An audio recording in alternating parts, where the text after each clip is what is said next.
Welcome to the Sourcing Hero podcast, produced by Una, a group purchasing organization that empowers sourcing heroes, and Art of Procurement, the world's largest procurement podcast network.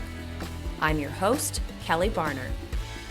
The goal of the Sourcing Hero podcast is to capture the epic stories of people who are rising up and beating the odds to create exceptional value within procurement, directly from those heroes themselves. Today, my guest here on the Sourcing Hero podcast is Lamont Robinson. Lamont is a leading voice on supplier diversity, but not the forms of supplier diversity that we've seen now somewhat come and go. He's focused on supplier diversity that is both business-driven and also legally defensible for long-term impact. So, Lamont, I am really looking forward to this conversation. Thank you so much for being here. Thank you, Kelly. My pleasure. I'm excited about this conversation. Now, I spoke about the fact that you've focused on supplier diversity for a long time, but give us sort of the background, the road that you've taken, how you ended up focused on this space. You know, the funny thing is, I always like to connect supplier diversity experience with my background. So I grew up on the west side of Chicago. And in that neighborhood, even though the neighborhood was 100% African-American, there wasn't one business that was owned legitimately by an African-American. So for me, my supplier diversity journey started there in terms of me as a kid not realizing that I can actually own a business until I saw the TV show The Jeffersons. So it took media to make me realize that it was possible. And for those of us that are old enough to remember The Jeffersons, George Jefferson, African-American business owner, he owned several dry cleaners in New York. And for me, it was a situation where the ability to see this character that was the same ethnicity as myself owning a business, actually made me think, wow, that's actually possible. So it's crazy that media was the thing that kind of drew me to knowing that. And so even though I didn't know what supplier diversity was at that particular moment, it wouldn't be until I was into my career, where I was at Abbott Laboratories, where I had a former mentor that wanted to groom me for his role.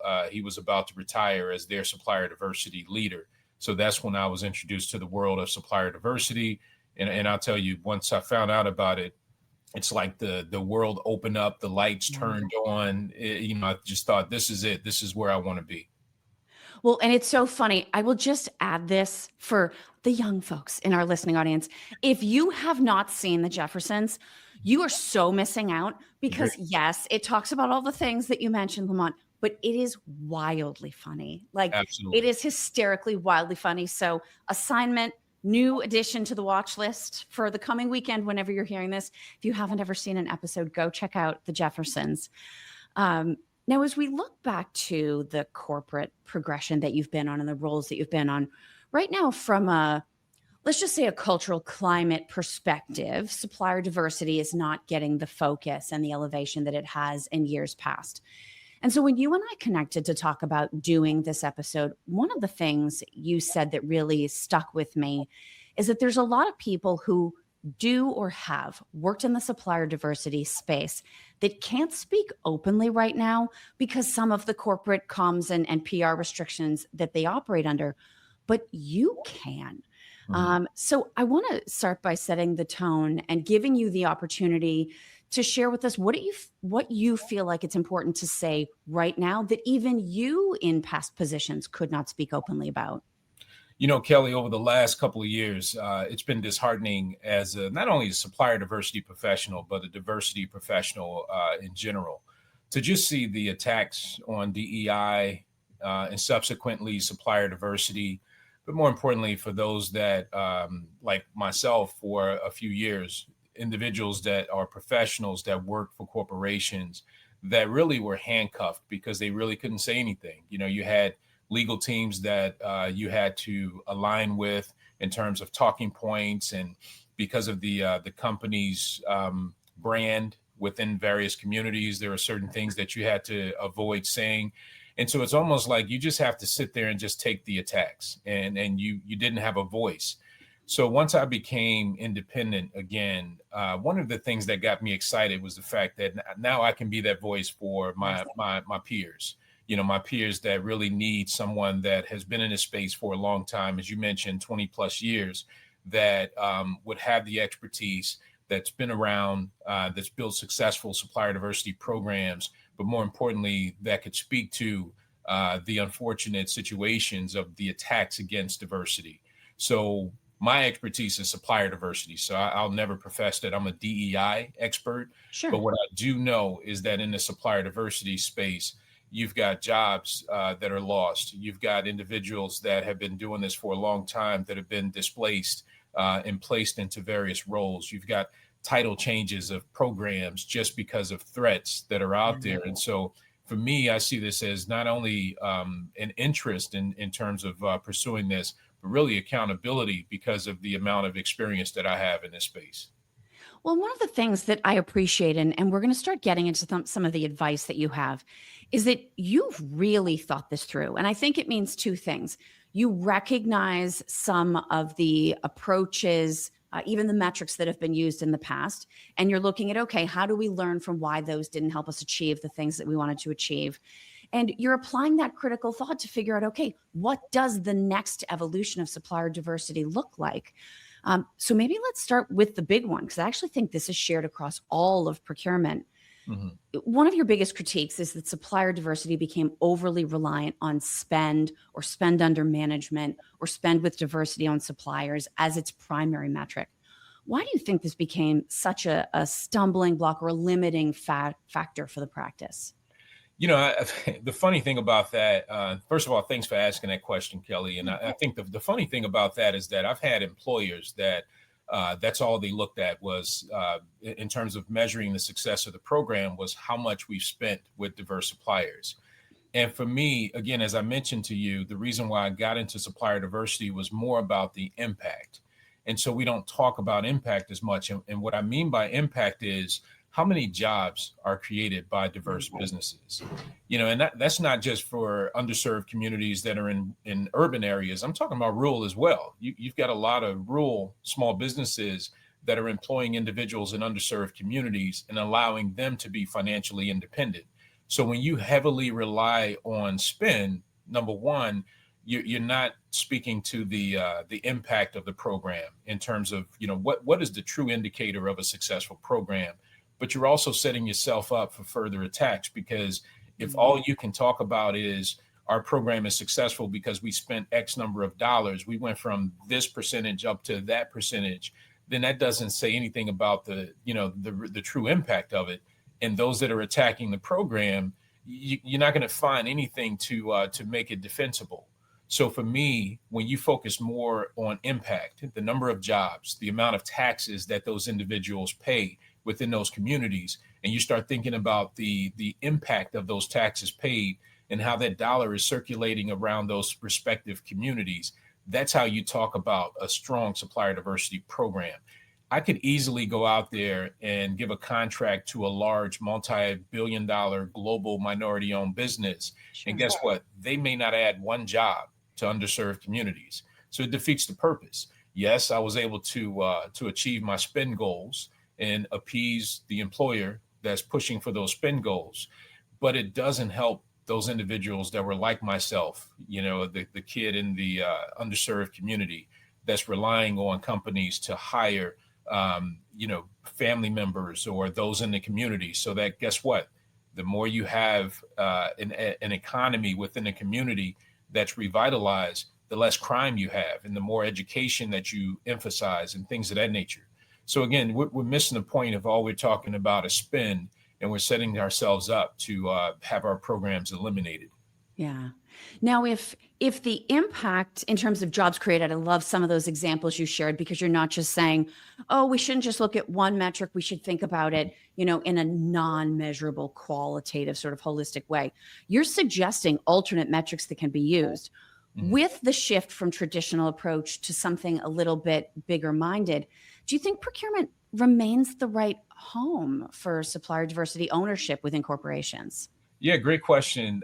Definitely the right home. I do think that having supplier diversity within procurement allows the supplier diversity professional to see what's in the pipeline in terms of RFP, so they can make sure that as they build out supplier diversity, everything is integrated into those opportunities. But I've also been in programs where supplier diversity was under accounting, or supplier diversity was under HR or DEI, or just other areas, ESG. And so what happens is, in those situations, you remove the ability for individuals internally to see supplier diversity strategically. They then see it as a social program, and it's not. There are elements of the social program, as I mentioned, jobs created, but if it's not tied to the element of, we're helping the business to improve its brand, we're helping to bring jobs, because guess what? Some of those, if you're in the B2C, some of those jobs that are created could be individuals that have enough money to invest in your products or services. True. And so for me, I think by looking at it from just a societal perspective, it really defeats the purpose of it initially. And then it also diffuses the ability for it to add value to a company. Yeah. Now, one of the things that you mentioned that I want to go back and dig into a little bit is, we've talked about DEI. You mentioned ESG. Then we've got supplier diversity. So we have our sort of whole alphabet soup of corporate initiatives. One of my concerns when supplier diversity specifically started to get absorbed by the larger ESG, so it's part of the S for social in ESG, is that there are so many other things included in that program. Yes, they might have some things in common, but the reasons that you invest in them and the ways that you affect those objectives are probably going to be very different. There's not necessarily anything shared between trying to create new jobs in an underleveraged community versus trying to reduce emissions. I mean, those are very different things. But I think even within supplier diversity, it can be a challenge, because it isn't just increasing jobs through businesses that are owned by people of minority communities. It's also veterans and combat injured veterans and women-owned businesses. And there's all these different categories. How do you think, as part of this reimagination of supplier diversity, we need to understand the different requirements and objectives and tactics that need to be employed in each of these categories that have typically been kind of lumped together within supplier diversity? Kelly, thanks for that question. And to me, when you look at the emergence of ESG, number one, I'm excited about it, because I think as an individual, I would love to see an emphasis from a governance perspective, environmental perspective. And as you already mentioned, supplier diversity, and really diversity as a whole, is within that S, from a social perspective for ESG. But when you see the rise of ESG, I think part of that is because you have leaders within corporations that believe in it, and they've done everything they can to make sure that it's aligned with the company's overall strategy. But for supplier diversity is so broad, I don't think folks really understand it in terms of, I think a lot of folks just equate supplier diversity with minority businesses. But to your point, there are other elements of supplier diversity as well. Number one, there's small businesses, and a lot of folks forget about small businesses. Small businesses are a major employer of individuals in communities all over the world. Even outside of the U.S., even greater. The majority of individuals that have jobs are employed by small businesses.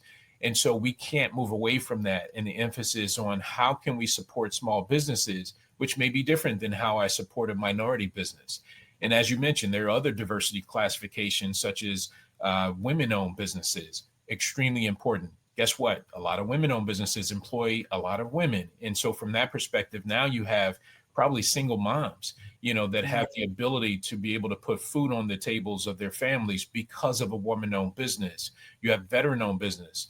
I've got a son that's serving in the Army right now. And so I've got a great appreciation for anybody that serves. And guess what? Veterans hire veterans. And so as veterans transition into society, it's important for them to find companies that are owned by veterans, because there's an ability for them to be able to grow their careers from that perspective.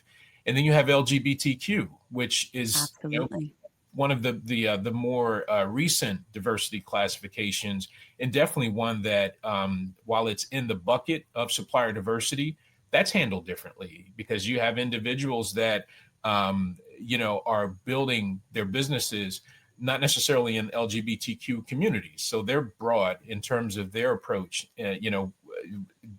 whether or not they have a product or service that serves the LGBTQ community. And so for me, you can't just group them all and say we're going to handle it the same way.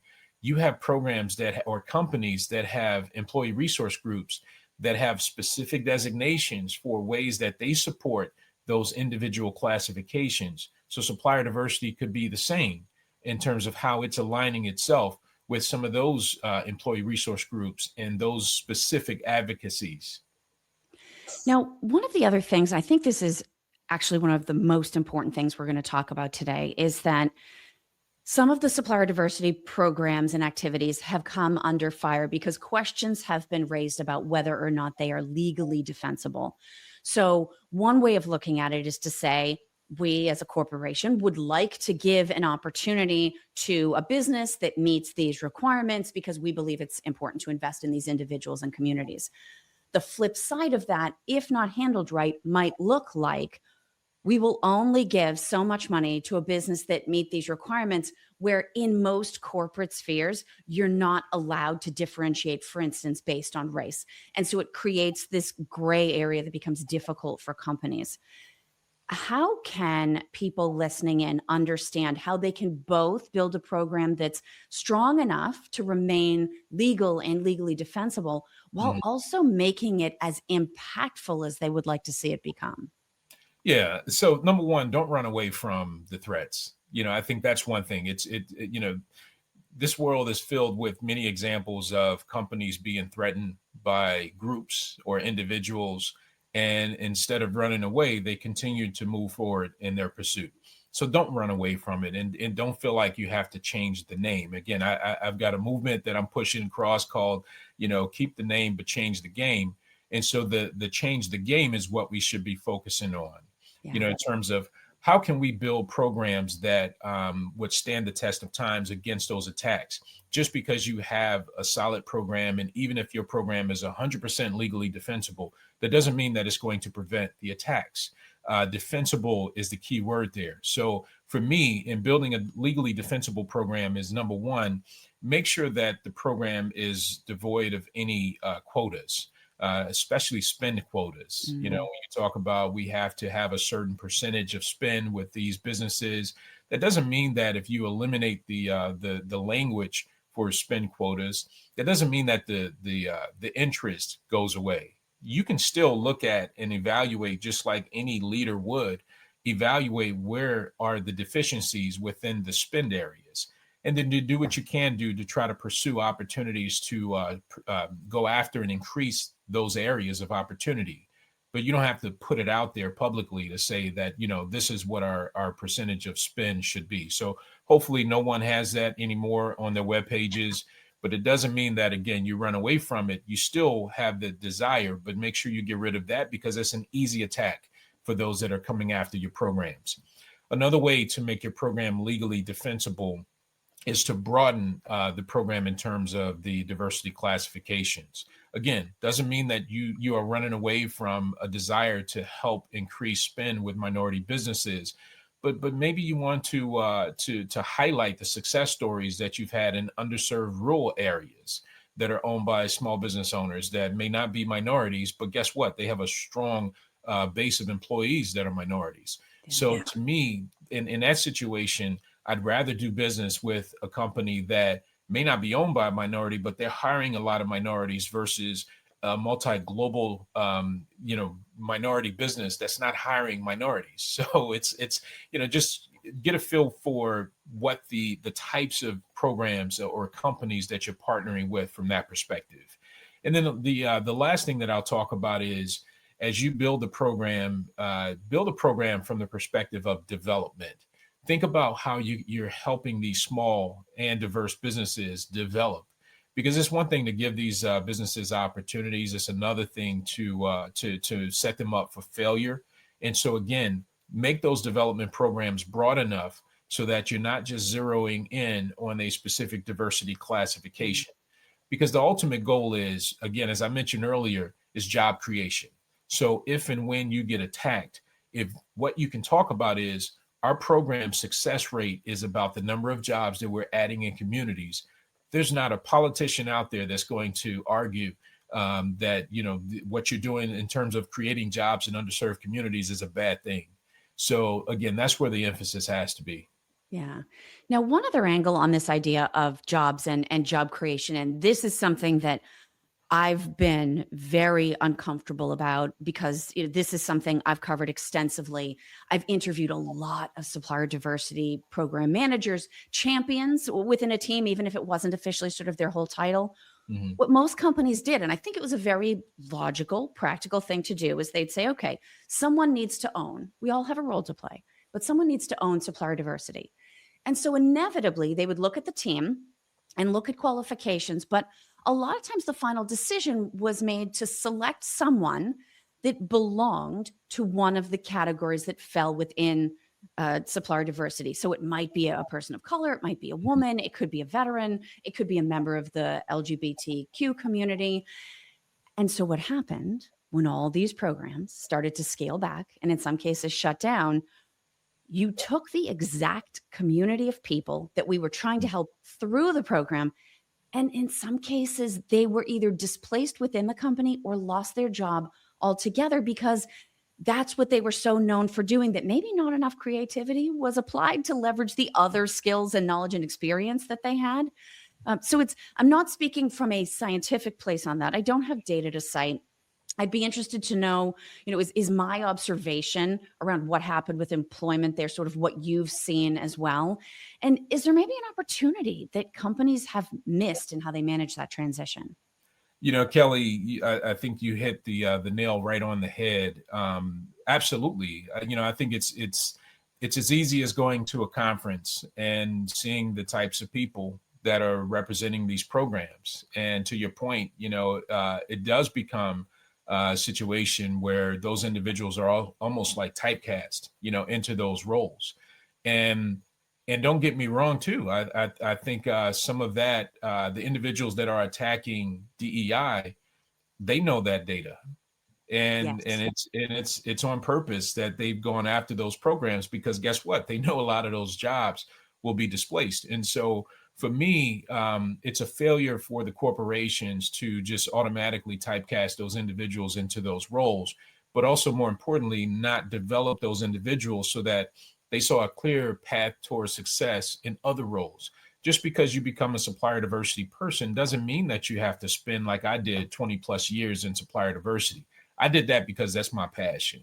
But in a lot of these situations, unfortunately, those individuals that are placed into some of those roles, those are the only skills that they have. And so when you have a situation, as you mentioned, where a lot of these programs, the result of a lot of these programs being eliminated results in a job loss, now you have a lot of individuals out there that may not have other skill sets to be able to go into if they're not able to successfully get another supplier diversity role. So again, I think supplier diversity, again, then that tells you another thing is if the supplier diversity roles are filled by individuals that are in those specific groups, that should also tell you something about the corporation's mentality towards supplier diversity. Where's the investment in supplier diversity? More importantly, where are the investments into these leaders that are supporting these programs, and also the company's vision of how that program fits strategically within its corporate initiatives? Yeah. Now, we've talked today about a lot of the challenges. We've talked about opportunities to redirect. I love your point about keep the name, change the game. I think that's an excellent way to sort of think about what we're discussing. But I also know from even conversations you and I have had in the past that you are fundamentally an optimistic person. And Mhm. so, despite the moment that we find ourselves in, obviously, your choice to say, okay, perfect, now is my time where I get to start talking again. It's a mindset towards change and not giving up on this passion that you've found. When you look towards the future of supplier diversity, what is it that gives you not just hope, but the Mhm. conviction to reevaluate, reposition, and keep going? First off, I think I am it's eternal optimist, and probably to my downfall. But what I do know is that when the attack started happening, roughly in 2024, when you started hearing more or reading more news about individual activists going after DEI, I got excited when Costco stepped up. Costco, to me, was the first company that just said, you know what, we believe in this. And not only do we believe in it as a company, as leaders within the company, but our shareholders also believe in this. Our board believes in this. That's when I got excited, because my fear was that you were going to have an influx of corporations running away from it. Yeah. And all of the hard work since the executive order was signed by President Nixon in 1969 that really launched the effort. All of the hard work of individuals like myself and, peers, those that have retired, that have been in this work for a long period of time. I think of Harriet Michelle, the former leader of the National Minority Supplier Development Council. All of the hard work that individuals like us put into this, for it to be, in a sense, diminished or even removed, was disheartening. And so for me, I get excited when I see companies like Costco, and now you're starting to see other companies also saying, you know what, not only are we going to keep our program, we're not going to change the name. We're going to keep the supplier diversity professionals there. We're going to invest into the program and finally give it the resources that it needed, because that's another thing, without resources, it's impossible to build a successful supplier diversity program. It's rare. I can count on one hand the number of opportunities I've had where I had a team. Usually it was me by myself. And so I get excited when I see companies, again, like Costco and some of the others, that are saying, we're going to fight this. I also get excited when I go to a conference and I see an influx of young supplier diversity talent, because that means that the next generation really understands the importance and urgency of why supplier diversity is important and needs to stay. And so I do see a vision, or I do have a vision, where on the horizon, we see supplier diversity being shifted to the next level. I do see this anti-DEI movement as a platform to push supplier diversity to levels that we should have been at in the first place. Yeah. The game got stale. We started going to the rubber chicken dinners, fancy tuxedos and nightgowns, and getting awards for programs that really were not successful. They just grew at their spend. And so for me, I see a future where supplier diversity will be driven by impact. We'll be able to measure job creation. We'll be able to show value that it should have been shown in the past, but now we're being forced to do it. And I think that vision is so important. I love the fact that it's a collective vision. Mm-hmm. And I think it's funny. Regular listeners of this show will already know what the next question I'm going to ask you is, but I think it's interesting because every time I ask the question, the answer is, of course, in the context of what the guest and I have been talking about for the previous 20 or 25 minutes. In this case, it is such a spot on transition to go from the collective vision and the examples that you just talked about and boil it right down to the individual level. So, Lamont, I'm going to give you two questions. You can pick either one, and there's no wrong answer. What does the idea of a sourcing hero mean to you? Or what do you think heroism looks like in a business context? I love both. So I'll take the first one just because of the brand. And plus my background is sourcing. Procurement is where I started, and that's how I found out about supplier diversity. So for me, a true sourcing hero is one that will integrate what they do and the importance of sourcing into a company's overall mission. You can't see it as something that's separate. You have to see it as something that is a part of the decisions that are being made at the board level. And so to me, the true hero, are the ones that will risk jobs, that will risk, perceptions of who they are as individuals, because what they do is they have a passion for sourcing. And that's why, when we talked earlier about having supplier diversity continue to remain under procurement/sourcing, that's why that's important, because it will be sourcing individuals that will help protect what supplier diversity is. Supplier diversity will not be protected if it's moved away from sourcing, because guess what?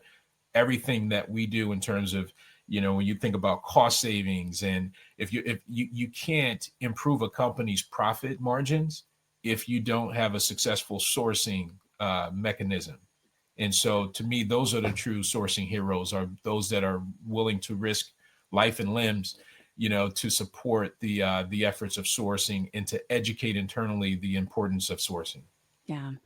So Lamont, if people are meeting you for the first time through this conversation and they would like to pick your brain, get your feedback, continue the conversation with you in private, or I would encourage continue the conversation with you publicly in a place where other people can benefit from the exchange. Mhm. What is the best way for them to find you and reach out and connect? So I am on LinkedIn. I know there are a lot of Lamont Robinsons. And so if you look up my name and maybe put in there the consulting company, Robinson LaRucco Consulting, you should be able to find me there.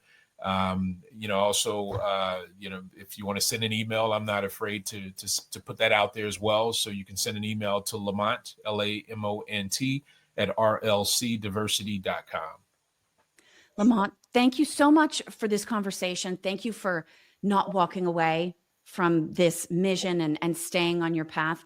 We will make sure to link to the correct Lamont Robinson. There may be many, but to this community, you're our one and only. So I'll make sure we have the link to the right LinkedIn profile in the show notes and the blog, wherever people happen to find this episode. But most of all, thank you so much for the work that you continue to do. And thank you for sharing some of your time with us today to talk about it. Thank you, Kelly. It was my pleasure. I appreciate it. Thank you for listening to this episode of the Sourcing Hero podcast. Join us again next time for more true stories of sourcing and business heroism performed by your colleagues and peers. Look for the Sourcing Hero wherever you get your podcasts, and don't forget to subscribe. Finally, don't forget, sourcing heroism is taking place all around us every day. Keep your eyes open and you're bound to see it. Until next time, I'm your host, Kelly Barner. Stay well, and always remember that you can be a hero too.